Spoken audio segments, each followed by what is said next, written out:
사랑이 없으면 이란 제목으로 함께 은혜 받기 원합니다. 나는 사람들을 사랑하는 것보다 더 중요한 예술은 없다고 생각합니다 라고 말한 사람이 누구냐면 빈센트 반 고흐라는 사람입니다. 다시 말씀드려 볼까요? 나는 사람들을 사랑하는 것보다 더 중요한 예술은 없다고 생각합니다. 예술가의 입에서 이런 말이 나왔으니까 사랑이 얼마나 소중한지 다시금 우리는 생각하게 되는 대목이죠. 사람들은 사랑을 좋아합니다. 너무나 좋아합니다. 그래서 사랑으로 이것저것 다 만듭니다. 그래서 그 사랑은 우리들을 살아가게 만들고 또 우리들의 생명이 더욱더 연장되고 연속되고 또 정말 우리가 영적으로 보면 또 영원하게 만들어주시는 복이기도 하죠.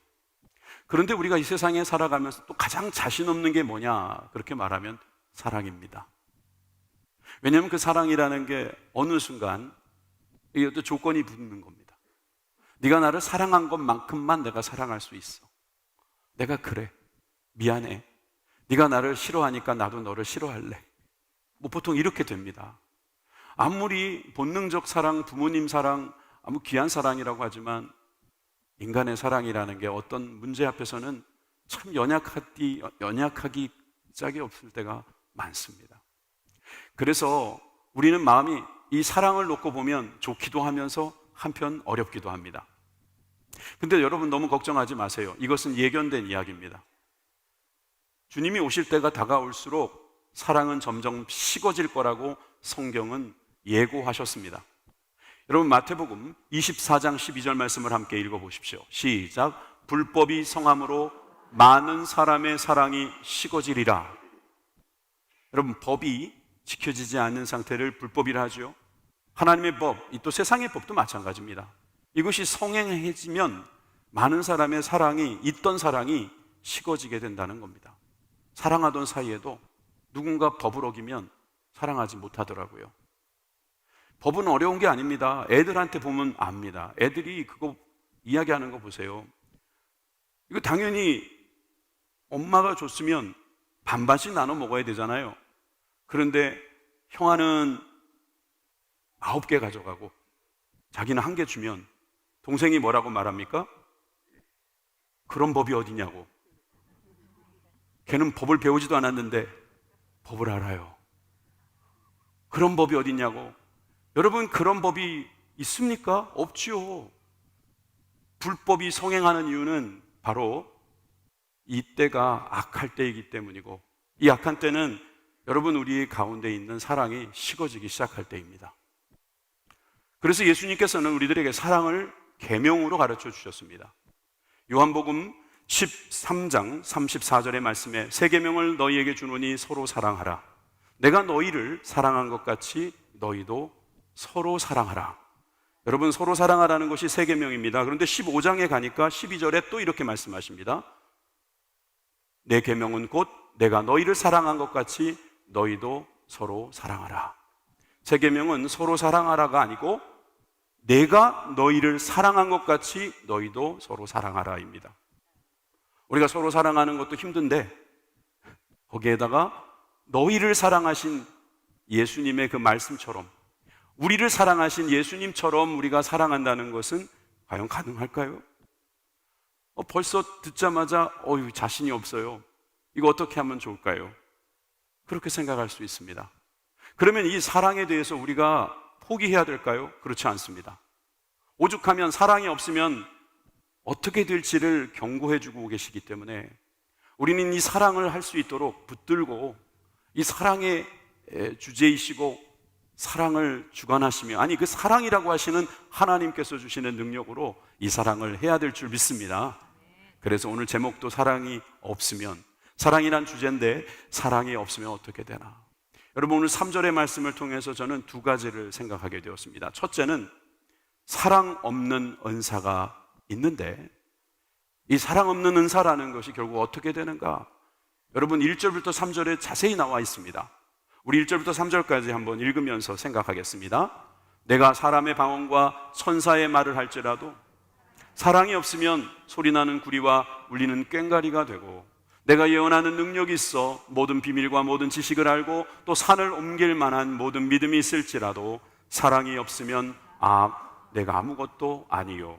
또 3절입니다. 내가 내게 있는 모든 것을 구제하고 또 내 몸을 불사르게 내줄지라도 사랑이 없으면 내게 아무 유익이 없느니라. 아멘. 방언의 능력, 예언의 능력, 그냥 그 자체 능력, 구제와 희생이라고 하는 이 모든 것들이 있을지라도 사랑이 없으면 소음이 된답니다.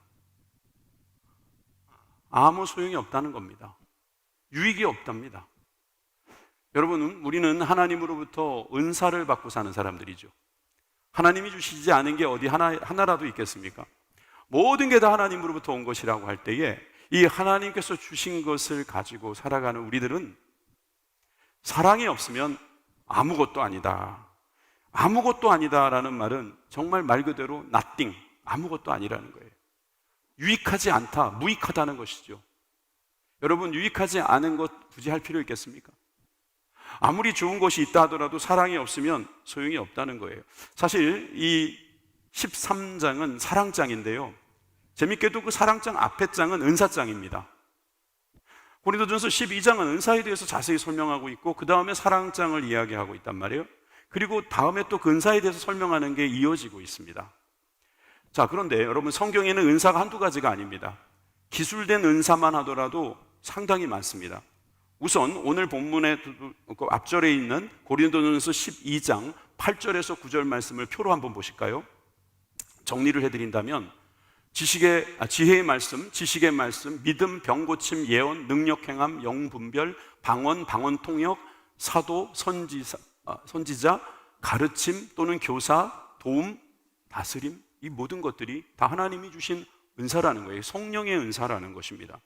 로마서 12장 3절에서 8절에도 은사가 나옵니다. 예언, 가르침, 섬김, 다스림, 권위, 권면과 위로를 말씀하는데 구제, 긍휼, 베품까지 하나님 주신 은사라는 것입니다. 겹치는 게 있죠. 주님이 보실 때는 우리들에게 이 필요한 은사들을 공급하시겠다고 약속하신 것입니다. 에베소서 4장 11절 사도, 선지자, 전도자, 목사, 교사, 이게 다 은사라는 것이죠. 여러분, 또한 베드로전서 4장 11절에는 말하는 것과 섬기는 일이라는 두 가지로 크게 나누어서 이것도 하나님의 은사라고 가르쳐주고 있습니다. 여러분, 이 은사 보시면 지식 같은 경우 얼마나 좋은 은사입니까? 어떤 분이 공부를 열심히 했더니 어떤 만물의 어떤 원리도 깨달음이 있고 또 그 원리를 잘 활용하면 여러 가지 에너지도 되겠다. 얼마나 좋은 에너지입니까? 얼마나 좋은 은사입니까? 한 물질에 대하여 분석이 끝나고 나서 3년 만에 그 물질을 가지고 수많은 사람을 죽이는 원자폭탄을 만든 그런 역사를 우리는 기억합니다. 요즘 상영되고 있는 영화가 그런 내용을 보여주고 있다면서요. 얼마나 중요한 지식이었겠습니까? 얼마나 소중한 지식입니까? 그런데 그 지식이 좋은 줄만 알았는데 수많은 사람을 죽이니까 그것을 만든 사람이 나중에 그것을 반대하는 사람으로 바뀌더라는 거죠. 여러분, 지식의 한계가 그겁니다. 여러분, 은사로 지식을 받았지만 지식을 잘못 쓰면 그렇게 된다는 것입니다.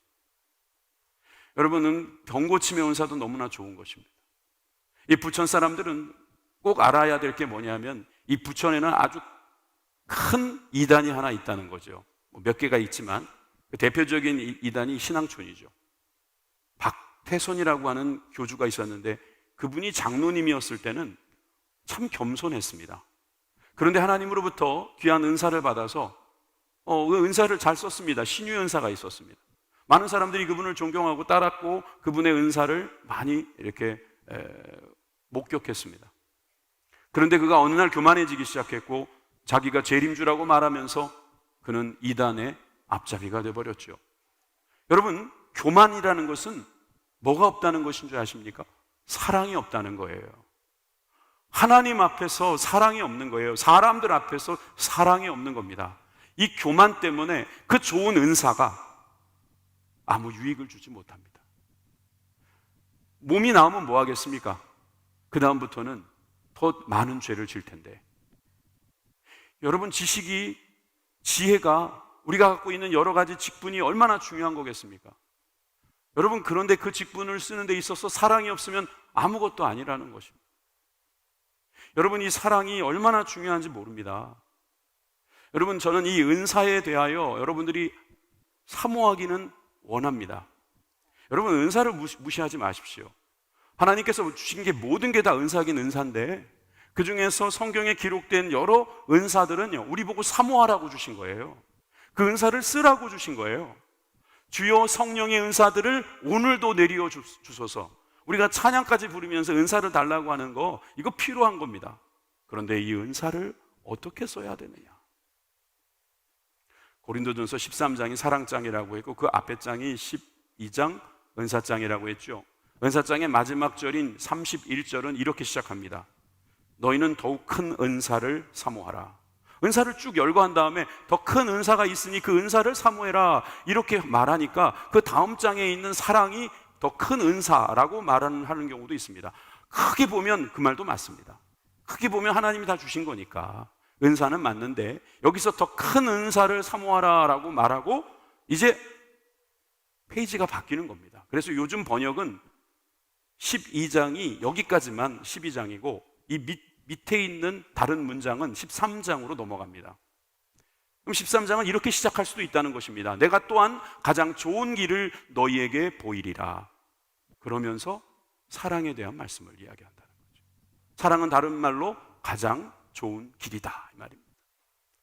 이렇게 말할 수 있죠. 은사를 우리가 가지고 갈 때 가장 좋은 길은 사랑이라는 길이다, 이 말입니다. 사랑이 없이 은사를 가지고 갈 때는 결국 우리는 잘못된 길로 갈 수 있다, 그런 뜻이 됩니다. 그러므로 은사는 사랑의 지배를 받아야 합니다. 은사는 사랑의 가르침과 도움을 받아야 하는 것입니다. 사랑은 은사의 통로가 되어야 됩니다. 그 통로를 통하지 않고 자기 멋대로 갔다가는 도리어 은사로 많은 사람을 해칠 수 있고, 또 그 은사를 통해서 우리들에게 유익한 것들을 누리지 못하는 문제도 발생할 수 있기 때문입니다. 가장 좋은 길, 그게 바로 사랑입니다. 이 사랑을 주신 하나님 앞에 감사하시는 저와 여러분들이 되길 바랍니다. 그러므로 여러분, 정리하면 이렇습니다. 사랑 없는 은사는 아무것도 아닙니다. 사랑 없는 은사는 소음일 수 있습니다. 사랑 없는 은사는 유익하지 않습니다.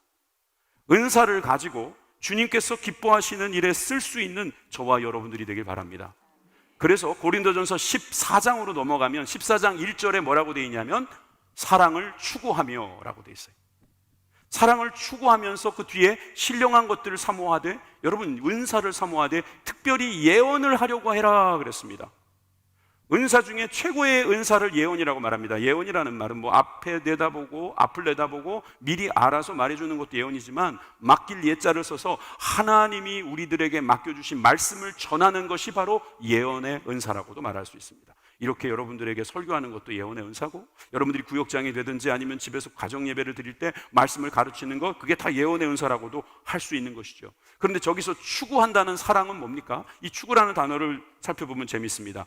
디오코라고 하는데 추적하다, 막 따라가는 걸 말하는 거예요. 사랑을 따라가면서 추구하면서 은사를 사모하라는 것입니다. 내가 가지고 있는 은사는 하나님이 주신 것이고, 그 하나님이 주신 것을 가지고 우리가 할 때 여러분 사랑을 쫓아가라는 것입니다. 사랑을 쫓아가지 않는 은사는 위험하다는 거죠.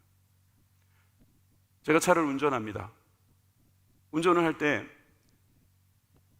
습관대로 할 수도 있고, 또 목적지를 빨리 가기 위해서 제가 어떤 생각을 가지고 할 수도 있습니다. 그런데 필요한 게 뭐냐면 사랑입니다. 안 그러면 굉장히 위험해집니다. 어디 자동차만 그러겠습니까? 제가 담임 목사입니다. 담임 목사로 목회하면서 이 교회를 이끌어가는 은사, 아까 목사라는 게 은사라는 거 보셨죠? 그 은사를 받았는데 이것을 사랑을 가지고, 사랑을 추구하지 않고 끌고 가면은 나중에 어디로 갈지 모르는 것입니다. 저는 어떤 분들이 목사님 설교 좋습니다. 너무 감사하지요. 계속 듣고 싶은 말입니다. 그런데 그거는 잠시입니다. 은사는 다 사라질 수 있는 것입니다. 그런데 무엇이 가장 영원하겠습니까? 알고 있다시피 사랑입니다. 사랑. 우리 목사님 참 사랑이 많으시다. 좀 부족해도 사랑으로 하면 그게 은혜가 되는 겁니다. 여러분은 여러분들이 하는 모든 일들에 하나님의 사랑이 있기를 주님의 이름으로 축원합니다. 여기에 1000명이 계신다면 1000명에게는 다른 은사들이 다 있습니다. 똑같은 은사가 겹치지 않을 가능성이 상당히 높습니다. 그러니까 모든 은사는 모든 사람에게 주어지지 않는다 해도 과언이 아닙니다. 그런데 모든 사람에게 하나님께서 주시는 은사가 있으니 사랑입니다. 사랑이 은사라는 거야, 아니라는 거야, 거기에 신경 쓰지 마세요. 사랑이 은사냐 아니냐가 중요한 게 아닙니다. 모든 은사는 사랑을 쫓아야 한다. 사랑을 추구하면서 갈 때 그때야말로 진정한 은사를 우리가 가지고 있는 것이다. 그 은사를 통해서 하나님의 거룩한 교회의 덕이 된다. 그 말씀하시는 겁니다. 고린도전서 14장 4절 말씀을 한번 보실래요? 방언을 말하는 자는 자기의 덕을 세우고 예언하는 자는 교회의 덕을 세우나니. 자기의 덕을 세우는 게 나쁘다는 건 아닙니다. 그렇죠? 그런 뜻은 아니잖아요. 그런데 자기의 덕, 교회의 덕 이렇게 완전히 구분되어 있는 느낌은 뭘까요? 물론 자기의 덕도 교회의 덕의 한 일부는 될 수 있습니다만은 자기의 덕이 교회의 덕이라고는 할 수 없잖아요. 방언이라고 하는 것만 막 좋다고 말하면 결국 말씀을 가르치는 이 예언의 덕을, 예언하는 이 은사를 우습게 여겨서 많은 사람들에게 사랑하지 않는다면, 많은 사람을 사랑으로 섬기지 않는다면 교회의 덕이 되지 않을 겁니다. 교회의 덕이 되려면 무엇이 필요합니까? 바로 사랑이 필요하다는 이야기입니다. 자기의 덕도 자기의 사랑이 있어야 됩니다. 그건 당연한 것입니다. 그런데 교회의 덕을 세우기 위해서 하나님이 주신 그 사랑을 우리가 생각한다면 모든 것이 다 덕이 될 거라고 성경은 가르치고 있습니다. 고린도전서 14장 26절에도 이런 말씀이 나와 있죠. 그런즉 형제들아 어찌할까? 너희가 모일 때에 각각 찬송시도 있으며 가르치는 말씀도 있으며 계시도 있으며 방언도 있으며 통역함도 있나니 모든 것을 덕을 세우기 위하여 하라. 다시 말해서 사랑으로 하라. 여러분, 사랑 없는 사역, 이것은 아무것도 아닙니다. 유익하지 않습니다. 소음이 될 수 있다는 것입니다. 모든 은사는 능력이 될 수 있습니다. 그 능력은 하나님이 주신 것이기에 너무나도 귀하고 우리가 사모할 만합니다. 제자들도 그런 능력을 공급받았습니다. 제자들이 그 능력을 받아서 엄청난 일을 했습니다. 그런데 예수님에게 충격적인 말씀을 듣습니다. 마태복음 17장, 그냥 7장입니다. 마태복음 7장 22절에서 23절 말씀 우리 다 같이 읽읍시다. 시작. 그날에 많은 사람이 나더러 이르되 주여 주여 우리가 주의 이름으로 선지자 노릇하며 주의 이름으로 귀신을 쫓아내며 주의 이름으로 많은 권능을 행하지 아니하였나이까 하리니 그때에 내가 그들에게 밝히 말하되 내가 너희를 도무지 알지 못하니 불법을 행하는 자들아 내게서 떠나가라 하리라. 아멘. 권능, 많은 능력을 행했다고 하지만 주님은 난 널 모른다. 왜요? 불법을 행했기 때문에, 다시 말해서 사랑하지 않았기 때문에, 주님 주신 계명을 지키지 않았기 때문에 주님 모르신다고 하는 겁니다. 이것처럼 헛된 것이 어디 있겠어요? 여러분, 차라리 안 했으면 모르신다는 말씀을 안 하실 텐데, 잘못된 행동이 그렇게 만든다면 우리는 조심하고 또 조심해야 되는 것입니다.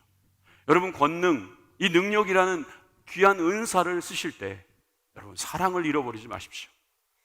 사랑은 우리를 이끌어갑니다. 그래서 우리는 사랑을 추구하는 것입니다. 그 추구되는 사랑으로 인하여서 우리의 은사는 더 커질 것이고 더 온전해질 것이며 그 은사를 통해서 주님이 영광 받으실 줄 믿습니다. 두 번째로, 그리스도 없는 사랑은 아무것도 아닙니다. 그리스도 없는 사랑이 있을 수 있습니다. 사랑 없는 은사도 있지만 그리스도 없는 사랑도 있을 수 있다는 거예요. 여러분, 우리의 사랑이라는 게 참 짧고 제한적이라는 것을 알고 계십니까? 엄마하고 아들이 싸웠습니다. 우리 집 이야기는 아니니까 괜히 상상하지 마십시오. 20대 아이와 엄마가 막 싸웠어요. 결국 엄마가 웁니다. 엄마가 막 울고 있으니까 아빠가 마음이 참 그렇잖아요. 그래서 아들을 데리고 나갑니다. 그리고 나가서 뭐 맛있는 거라도 먹이면서 마음을 달래려고 하다가 두 연인이 이렇게 지나가는 걸 봅니다. 그리고 이 아들한테 보기 좋다, 그지? 그랬더니 예, 좋네요. 그럼 만약에 말이야, 너도 나중에 애인이 생긴다면 어떤 남자가 네 애인을 울리면 너는 어떻게 할 거니? 아이고 아버지, 제가 그냥 가만히 두겠어요? 흠씬 내가 두들겨 패야죠. 그랬더니 아빠가 뭐라고 그랬겠습니까? 너 이리 와, 좀 맞자, 그랬을까요? 내 엄마 울리지 마라. 내가 가장 사랑하는 여인이다. 무슨 드라마 같아요, 그죠? 아버지가 아들에게 줄 수 있는 가장 좋은 선물은요, 아내를 사랑하는 것입니다. 맞습니까? 그걸 봐야지 나중에 그런 아빠도 되고 남편도 되고 그런 가정도 만들 수 있지 않습니까? 다시 말해서 여러분, 우리가 가지고 있는 이 사랑이라는 것이 잘 이해돼야 됩니다. 사랑을 자기가 만들 수가 없다는 것을 알아야 됩니다. 사랑은 배워야 되고 그 사랑은 누군가에게 가르쳐 줘야 되는 것입니다. 그래서 하나님께서 우리에게 사랑을 가르쳐 주신 거예요. 가르쳐 주실 때 이렇게 가르쳐 주신 적도 있어요. 남편들아 하시면서 우리 남편들을 불러놓고 아내를 사랑해라, 이렇게 말씀하시는 대목이 나와요. 에베소서 5장 25절입니다. 남편들아 아내 사랑하기를 그리스도께서 교회를 사랑하시고 그 교회를 위하여 자신을 주신 같이 하라. 입 내밀지 마세요. 아내들아 복종하라, 이 말씀도 있는데 왜 남편 이야기만 합니까? 에?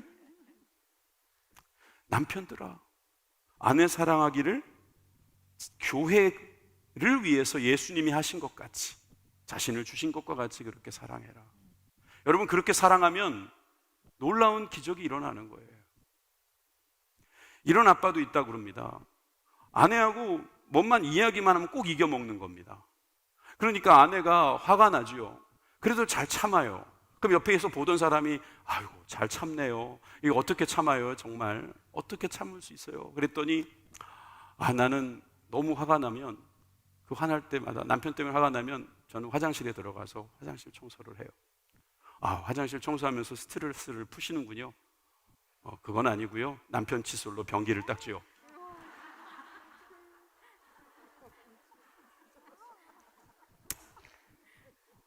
칫솔이 축축하면 의심하시기 바랍니다. 그리고 그런 아내가 자꾸 나오면 뭐라 하지 마시고 부부학교에 들어가세요. 우리 교회 부부학교 너무 좋아요. 예. 웃자고 한 이야기고요. 여러분, 이 남편이 아내에게 이런 사랑을 나눠주는 거 얼마나 중요합니까? 에베소서 5장 28절에도 그래서 이렇게 결론을 내리죠. 이와 같이 남편들도 자기 아내 사랑하기를 자기 자신같이 할지니 자기 아내를 사랑하는 자는 자기를 사랑하는 것이니라. 아멘이십니까? 남편들만 한번 따라해 보십시다. 남편들만, 자기 아내를 사랑하는 자는 자기를 사랑하는 자다. 예, 보여주시고 다시 한번요. 자기 아내를 사랑하는 자는 자기 자신을 사랑하는 것입니다. 다시요. 시작. 자기 아내를 사랑하는 자는 자기를 사랑하는 것이다. 아멘. 자, 이제 아내들도 하시면 좋지 않겠어요? 자기 남편을 사랑하는 자는, 자 시작, 자기 남편을 사랑하는 자는 자기를 사랑하는 것이니라. 아멘. 이게 자기 사랑하기 위해서 남편 사랑하라는 거구나. 그렇게 오해하지 마세요. 그런 말씀이 아니에요. 이 말씀을 이렇게 이해하시면 돼요. 하나님은 예수님을 사랑하십니다. 예수님은 성령님을 사랑하시고 성령님 하나님과 예수님을 사랑하십니다. 삼위 하나님이 서로 사랑하십니다. 그래서 하나가 되셨습니다. 서로 사랑하신 것과 같이 우리도 하나님과 사랑하기를 원하시고 우리도 우리들끼리 서로 사랑하기를 원하십니다. 자기 자신처럼 말이죠. 성삼위 하나님은 자기 자신을 사랑하는 것 같지만 그 사랑으로 하나 되신 것과 같이 우리 자신도 사랑해 주시고 우리도 그렇게 사랑하기를 원하신다. 여러분, 얼마나 좋은 교리요, 얼마나 우리가 생각하기 좋은 말씀이겠습니까? 그러므로 여러분, 우리가 가지고 있는 모든 사랑은 자기 자신을 사랑하는 것 같이 사랑하라는 하나님의 사랑을 배울 수 있어야 될 줄 믿습니다. 하나님은 우리들에게 사랑을 가르치시려고 예수님을 이 땅에 보내주신 것입니다. 요한복음 3장 16절에 하나님이 세상을 이처럼 사랑하사, 그렇잖아요. 하나님의 그 사랑을 우리들에게 보여주시기 위해서 누구를 보내주셨습니까? 독생자 예수 그리스도를 보내주셨습니다. 이는 그를 믿는 자마다 멸망하지 않고 영생을 얻게 하려 하심이라. 예수님을 믿는 자마다 영생을 주시겠다, 이 약속, 이것은 사랑입니다. 사랑의 완성이지요. 하나님만이 하실 수 있는 그 사랑의 능력입니다. 하나님은 그 사랑하기를 결단하셨고 사랑하는 데에 붙잡히셨습니다. 누가 강제할 수가 없죠. 왜? 하나님보다 높은 사람은 높은 존재는 없으니까. 하나님은 스스로 하나님의 자유로 우리를 사랑하기로 작정하시고 그 사랑 안에 묶여서 우리를 사랑하고 계신다는 사실을 여러분 믿으시기를 바랍니다. 여러분, 그래서 요한일서 4장 10절에 보니까 사랑이 여기 있다고 말하고 있습니다. 우리가 하나님을 사랑한 것이 아니요 하나님이 우리를 사랑하사 우리 죄를 속하기 위하여 화목제물로 그 아들을 보내셨습니다. 이 말씀 보면은요, 첫째로 여러분 후회가 밀려옵니다. 내가 왜 그동안 하나님이 아닌 다른 것에 그렇게 사랑에 빠져 있었을까? 내가 왜 다른 것을 그렇게 사랑했었을까? 또 이런 생각이 듭니다. 아이고, 나 같은 게 뭐라고 나한테 이렇게 귀한 사랑을 주시는가? 또 이런 생각이 들기도 합니다. 나 같은 죄인, 벌레 같은 나, 정말 죄 덩어리인 나, 죄의 장아찌인 나, 정말 죄로 찌들어 있는 나에게 왜 그렇게 사랑받기를 원하시는가? 왜 하나님은 나한테 이렇게 사랑을 달라고 하시는가? 내가 뭐라고? 하나님, 나 같은 사람의 사랑은 없으셔도 되잖아요. 그런데 나보고 자꾸 사랑해 달라고 그러시는 걸 보면 하나님 정말 나를 사랑하시는 거예요. 하나님이 얼마나 여러분들을 사랑하시는지, 여러분, 하나님이 우리에게 그걸 주시기 위해서, 그 사랑을 주시기 위해서 어디까지 가셨는지 한번 보세요.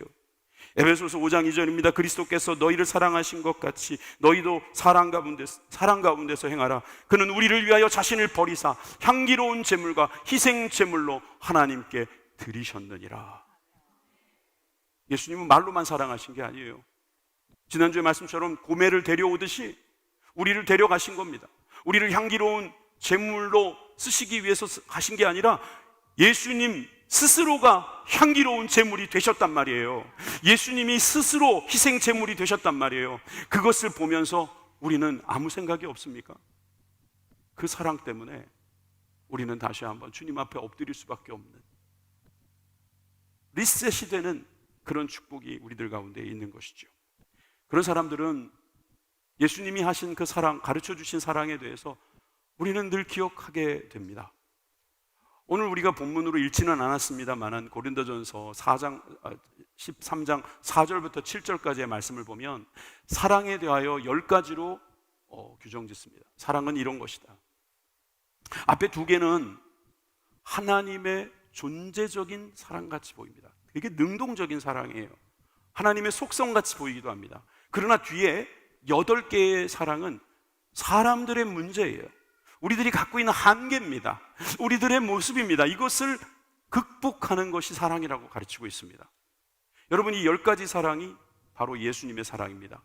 그래서 이 13장 4절에서 7절 말씀에 나오는 사랑은 예수님으로 바꾸어 불러도 됩니다. 그 사랑을 예수님이라고 교체해서 읽어도 틀림이 없는 말씀이죠. 우리 한번 같이 읽어볼까요? 고린도전서 13장 4절에서 7절 말씀, 우리가 이번에는 사랑이라고 하지 말고 예수님으로 아예 바꿔서 읽어보십시다. 자, 시작. 예수님은 오래 참고, 예수님은 온유하며 시기하지 아니하며, 예수님은 자랑하지 아니하며 교만하지 아니하며 무례히 행하지 아니하며 자기의 유익을 구하지 아니하며 성내지 아니하며 악한 것을 생각하지 아니하며 불의를 기뻐하지 아니하며 진리와 함께 기뻐하고 모든 것을 참으며 모든 것을 믿으며 모든 것을 바라며 모든 것을 견디느니라. 아멘. 예수님 이런 분이십니다. 그래서 우리가 예수님 없는 사랑은 정말 우리들이 어려워지는 겁니다. 예수님 없이 나의 본능적인 사랑만 하게 되면 결국 상처만 남을 것입니다. 예전에 그 에로스라고 하는 그 의미는 자기 자신을 위한 사랑이다라고 하는 정의가 있었는데, 사실 이 에로스가 요즘 들려오는 그 어떤 의미적 어떤 그 이미지는 성적인 사랑, 아니면 뭐 어떤 조건적인 사랑으로 보통 이야기를 하더라고요. 근데 이 아가페라는 사랑은 거의 뭐 사도 바울이 만들었다고 해도 과언이 아닐 정도입니다. 이 조건 없는 사랑이 이 세상에 존재하는가? 없다. 그런데 신적인 차원에서 가능하지 않겠나 해서 신적인 조건 없는 사랑에 대하여 아가페라고 하는 다른 사랑의 단어를 썼습니다. 여러분, 우리가 가지고 있는 사랑은 에로스적인 사랑일 수밖에 없어요. 자기에게 유익을 주기 위한 그런 사랑일 수밖에 없어요. 그런데 주님은 어떤 사랑이시냐? 자신을 내어주기까지 사랑하시는 사랑이라는 것입니다. 자신이 직접 오셔서 가르쳐 주시는 사랑이라는 거예요. 우리들에게 뒤에서 회초리를 들고 그것도 못하냐 소리 지르시는 분이 아니라 직접 시범을 보일 뿐만 아니라 직접 재료가 되셔서 거기에서 자신을 온전히 드리신 분의 사랑을 어찌 믿지 않을 수 있겠습니까? 여러분들이나 제가 이 사랑을 가리켜 은사라고만 생각하지 않고 은사가 쫓아가야 할 것이라고 생각할 때 이것은 참 좋은 것입니다. 참 좋은 것이라고 생각할 수 있습니다. 좋다라는 말이 토부라는 말을 쓰게 되는데요, 토부라는 말은, 이 히브리어 토부라는 말은 열매를 맺다라는 것과 연관이 있습니다. 열매를 맺으니까 좋잖아요. 열매를 맺으면 그 열매 속에 막 과즙 같은 게 나와가지고 그 달고 아주 그 상큼한 맛이 얼마나 좋습니까? 그래서 세상 사람들은 열매를 보면 그것만 뽑아 먹으려고 그래요. 누가 그러대요? 근데 과즙만 먹으면 당뇨병 걸린다면서요. 네, 껍데기도 먹어야 되고 과육도 먹어야 되고 심지어 씨도 필요하면 먹어야 된다는 거 아닙니까? 독이 있는 씨도 있대지만. 근데 열매에 있어서 진정한 의미는요, 씨예요, 씨. 그 열매 안에 씨가 있는 겁니다. 여러분, 이 열매는 좋은 거고 좋은 의미는 씨가 있다는 것이고 생명력이 있다는 것이고 그것은 사랑이라고 할 수 있습니다. 그래서 성령의 9가지 열매는 사랑으로 시작합니다. 갈라디아서 5장 22절의 말씀을 다 같이 보시겠습니다. 시작. 오직 성령의 열매는 사랑과 희락과 화평과 오래 참음과 자비와 양성과 충성과 온유와 절제니 이 같은 것을 금지할 법이 없느니라. 아멘. 여러분, 가장 좋은 것, 사랑이라는 길로 우리로 그 은사를 쓰게 하시고 그리스도를 본받게 하는 귀한 축복이 우리 가운데 있음을 믿으십시오. 여러분들이 사랑에 자신 없어야 하는 거 하나님도 아십니다. 그러나 이 사랑은 그냥 내가 하려니까 안 되는 거지만 성령님께서 도와주시면 할 수 있어요. 예, 우리가 사랑하지 못하니까 인연을 끊겠습니까? 그럴 수 없습니다. 인연을 끊는 것이 가장 빠른 길이라고 다른 종교에서는 가르칠지 모르겠지만 성경은 그렇게 가르치지 않지요? 도리어 마음을 다하여 뜻을 다하여 정성을 다하여 사랑하고 희생적인 사랑을 하면 거기서 온전한 행복과 기쁨이 있을 것이다. 그것이 바로 하나님 나라다. 그것이 바로 예수님께서 우리에게 가르쳐 주시는 사랑이다. 한번 해봐라 말씀하시면 그 순종한 사람은 맛봅니다. 그 열매를 보게 되는 것입니다. 여러분, 성령의 열매, 이 첫 번째 열매, 이 사랑을 통해서 여러분 마음껏 기쁨을 누리시기를 주님의 이름으로 축원합니다. 오늘 말씀은 쉽게 정리가 되겠죠? 사랑이 없으면 아무것도 아닙니다. 사랑이 없는 은사, 능력, 어떤 우리들의 봉사, 아무것도 아닙니다. 괜히 소리나는 꽹과리요, 유익하지도 않은 것입니다. 게다가 사랑이라고 하는데 거기에 그리스도가 없다? 그건 또 사랑이 아닙니다. 그건 하나님께서 우리에게 주시는 사랑이 아니에요. 그건 그냥 우리들이 모조품으로 한번 해보는 아주 유치한 어린아이의 장난이 될 수 있다는 것입니다.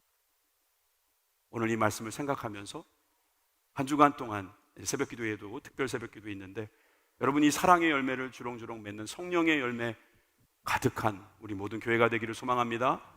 기도하겠습니다.